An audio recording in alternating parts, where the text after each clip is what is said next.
জয় আনন্দময়ী সোনামায়ের জয়। আজ হচ্ছে শনিবার, সোনামাকে কাপড়টা চেঞ্জ করে দেবো।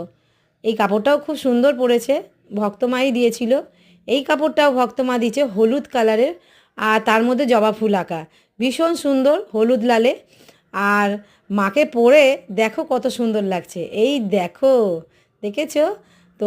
মানে সবসময় মুখে এই কথাটাই উচ্চারণ করতে খুব ভালো লাগে যে ছোট্ট মেয়ে আমার ঘরে এলো কালী রূপে। তো সত্যি আমি তো মাকে কি বলবো, মা তো বলি, কিন্তু মায়ের সঙ্গে যে আমি আলাদা কথা বলি, মাকে কিন্তু আমি মেয়েই বলি। ভীষণ আমার ভালো লাগে আমার সোনা মেয়ে, আমার সোনা মা। হুম। তো সকলকে ভালো রাখুক মা, এইটুকানিই চাইবো। আর মায়ের নাম হচ্ছে আনন্দময়ী সোনা মা, তাই মা সব সময় সকলকে আনন্দ দিয়েই রেখেছে। সকলে ভালো থেকো, সুস্থ থেকো, মায়ের নাম নাও। দেখো